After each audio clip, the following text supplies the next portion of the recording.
Thank you all for listening. Thank you for holding space for this. Thank you for asking me to do a part 2. Thank you. Thank you, Dyon. Thank you.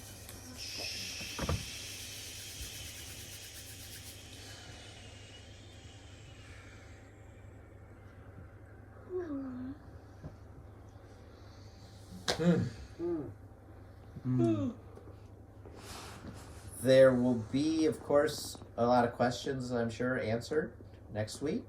And also, yeah, if anybody wants to go to bed, go to bed. Does anybody have questions on this part of my story? You don't need to, but...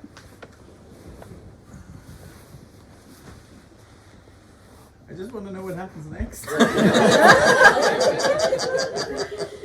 So where are you at with God at this point? At that point, when you're Yeah, I still believed in God. Okay. I still believed I was a Christian, but the church's position was that I was not a Christian, and depending on what pastor, theologian I talked to, some would say that Jesus gave the church the keys to heaven. So if the church says that you're not a Christian, then you're not. You accepted that, a little. I didn't know whether to accept it or not, but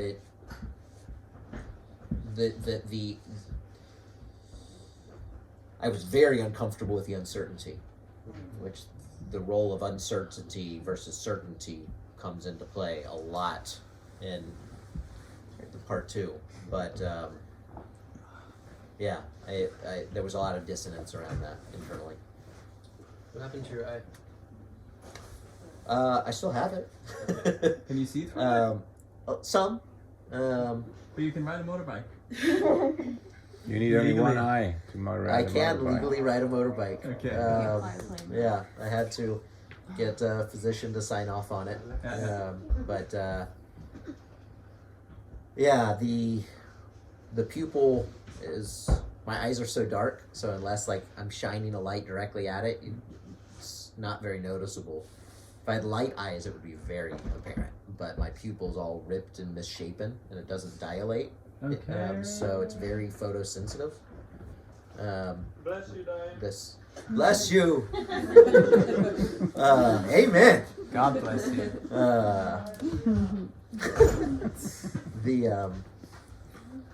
Yeah, like if it's sunny out, like I've got to wear sunglasses. Yeah. If it's dim, then I'm not going to see anything. I have some peripheral vision in it, but it's limited. Yeah. How much did you pay the physician to sign off on you rather than... No, I'm joking. That was mean. I was only joking. I wasn't going to send it that way. No. Sorry, that's good. At the point where you ended your story, where was your relationship with your father? But that's a whole new... At the point where he ended the story, was that too much? We had up to this point, we'd had a pretty ambivalent relationship. Growing up, we'd argue a lot. Like I said, he wasn't around a whole lot. But you said you got uninvited to his birthday. Yeah, so that was a temporary thing. Like I was welcomed around my family again, but yeah, there was a lot of confusion and anger and distrust. When I started getting into therapy, my dad's attitude was, well, just stop. Like, yeah, that's what I've been trying to do. It hasn't worked. And he interpreted me seeing the way traumas had influenced the coping skills that had developed as me blaming him. and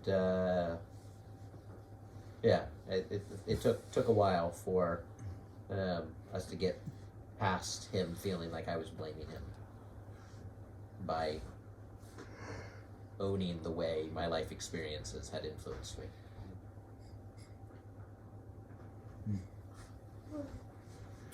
If I heard it correctly, you said you found yourself as a sex addicted.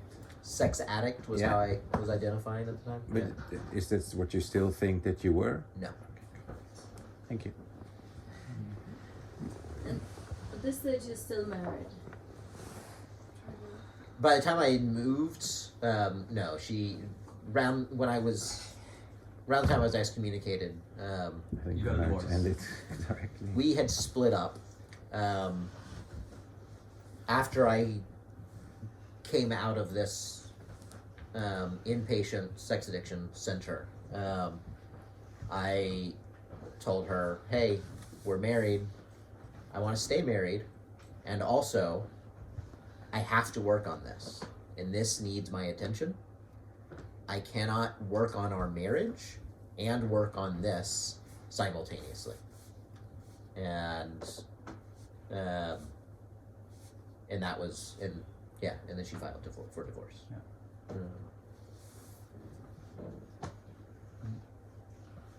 Who did you dedicate this video? To whom did I dedicate the video? Or who you will send it? Or the church, I guess? Your parents? I don't know. I'm not sure who the video's for yet. Did not say 1,000 person on the mail list on the start? Oh yeah, so yeah, Illumination Ministries, because of the weight of this shame and the emotional devastation of realizing that she was not going to marry me, Illumination Ministries fizzled out. Back when the first one you wanted to marry did. Married. Yeah. Okay. Yeah. You didn't marry Mary. Mary. Yes, especially my wife's name, I meant to not say. So Okay. like, if I do anything with this video, I will probably go back and Okay. So we should forget about put her that name. out. Yes. How many people every year are getting excommunicated?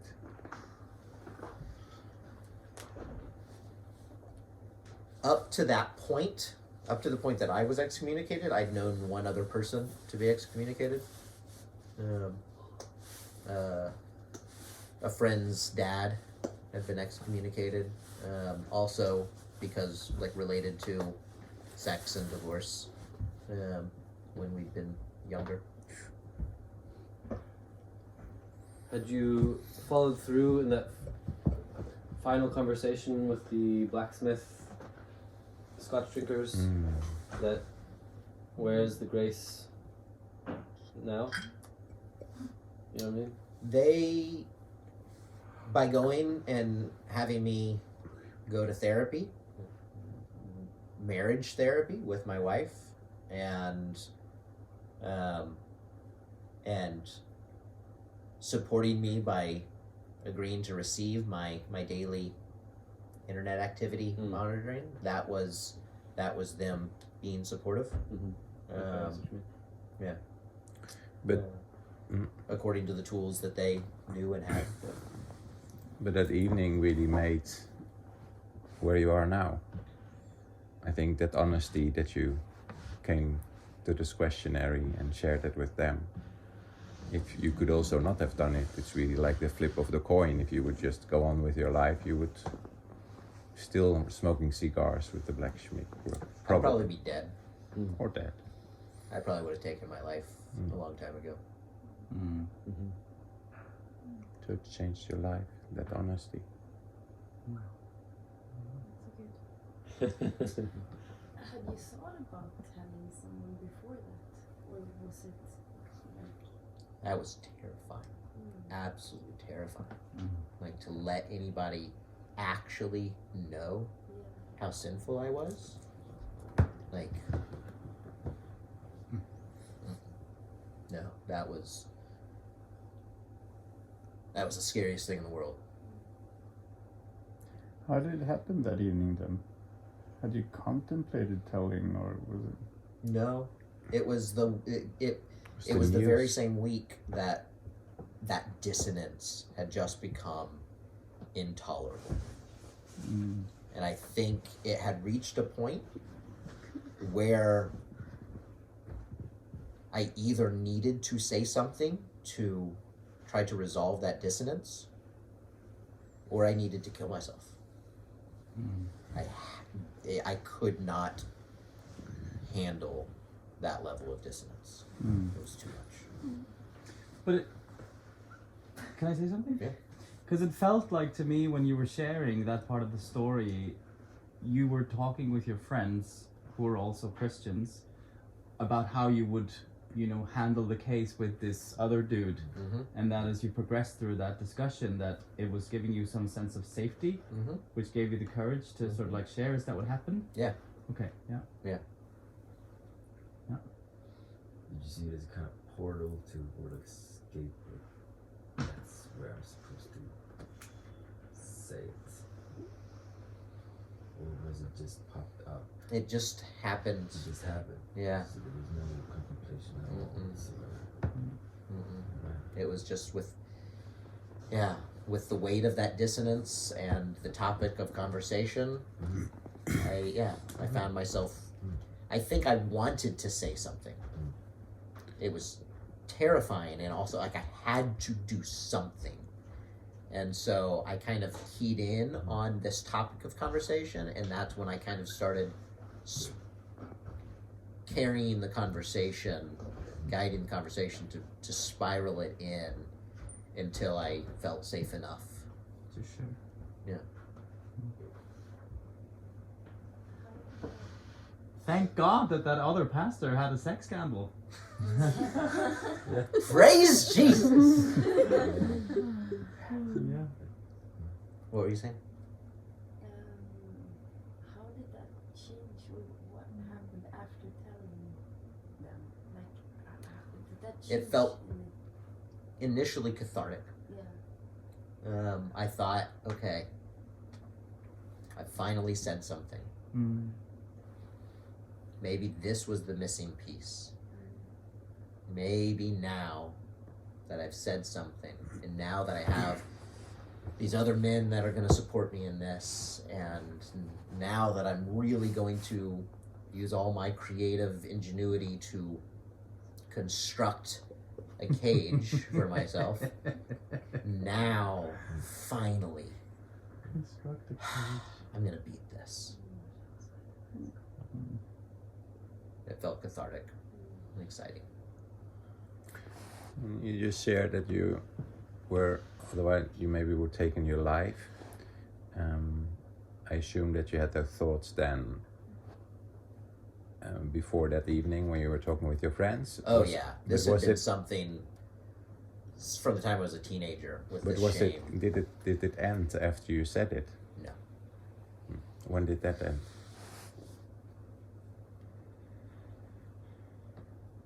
I will hear next week. Yeah, you'll have next week. Mhm. Did you ever feel like maybe some of those were hiding some things?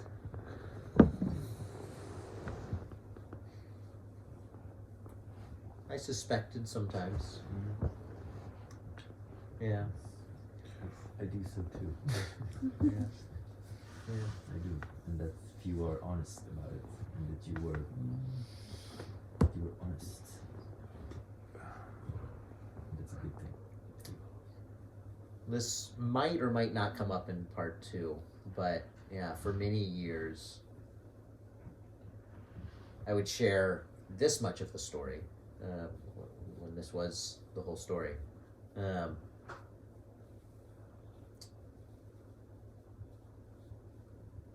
Often to help encourage other men to allow themselves to feel vulnerable and to share the things that they were struggling with.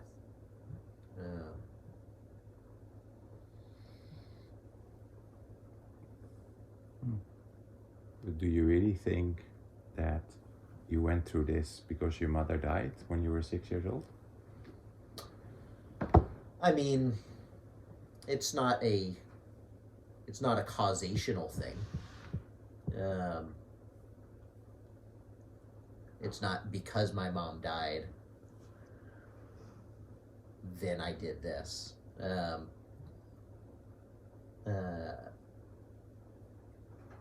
It's more that little boy needed to feel comfort, and the way that he taught himself to feel comfort was through self-pleasure. And then when that self-pleasure got paired with this teaching of immense shame around that self-pleasure, it just snowballed.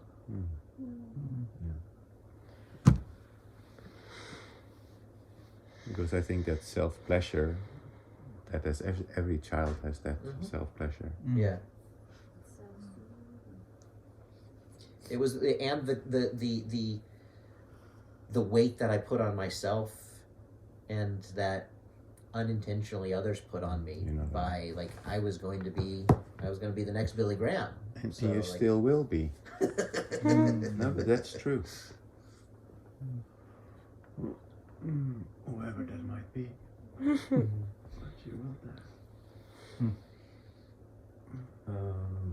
You think that maybe, I mean they all masturbated for sure, but the snowball maybe didn't go as far for most, or I don't know, maybe because of that part that you know think. There was the pressure cooker of all the elements combined is what, contributed to it becoming such a big thing.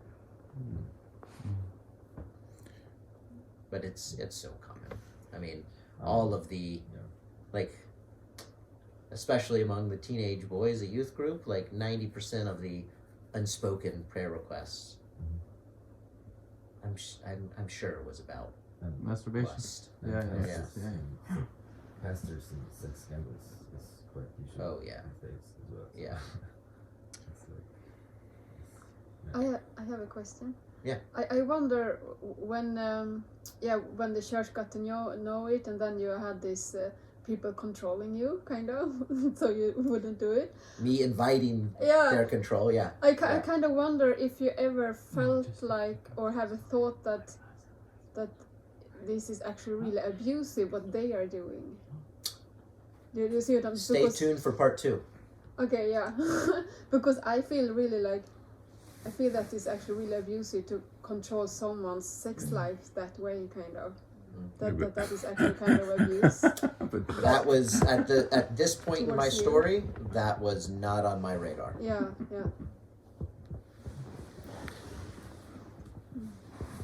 It's the whole Bible already, isn't it? They are controlling your sex life. Did you in these like after your marriage, like when you got married and you noticed that sex wasn't on this pedestal, did you ever have the possibility to talk with men about sex and their experience? Christian men, who also believe that sex outside of these very narrow confines was an abomination. But even then, it was, I think that there was a lot of blustering, a lot of bravado around, like, it's become a meme these days in Christian circles, like around, like, really toxic Christian masculinity of, like, talking about, oh yeah, my super hot wife, like, that, like, oh, definitely I'm not struggling with lust because my wife is super, super hot and we have so much great sex all the time.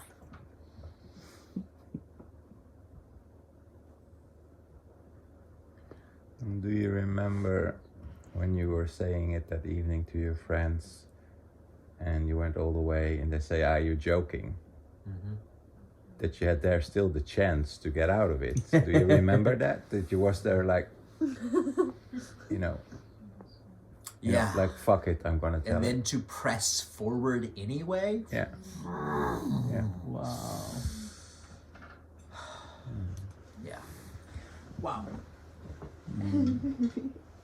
I was just thinking about like being 17 years old and being indoctrinated with a belief system that tells you that it's impossible for you to have sex until you get married. That must lead to some pretty unhealthy marriages.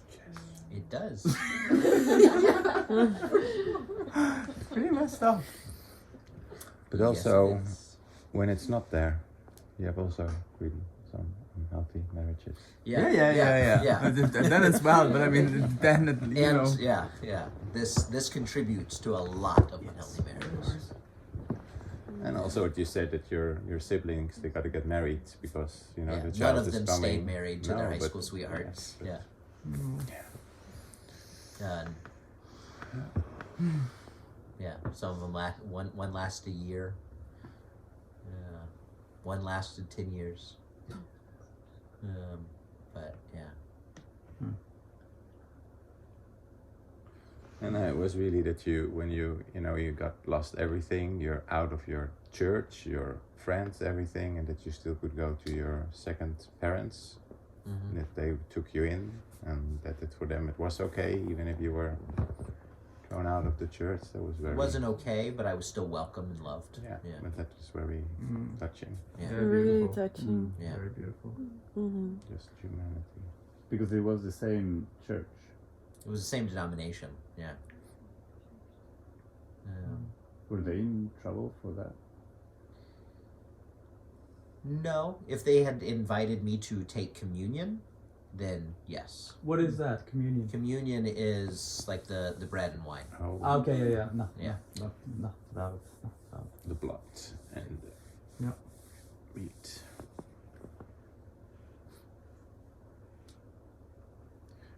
I think it's very good what Tom said. Idea I like that you send it to those 10,000 really, and see what happens. Yeah, but really what happens, and you take away the names a little bit.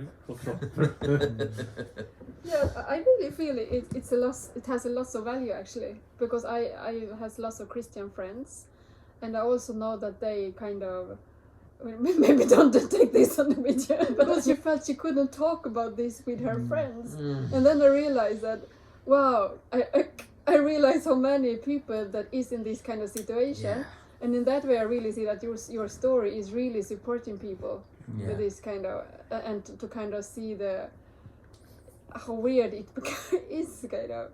Yeah. So yeah, I think that's big picture. That's a hope that I have is that that I've started writing a memoir as well. Yeah. Try to put this ultimately in book form. Yeah. So maybe it's good we don't hear part 2.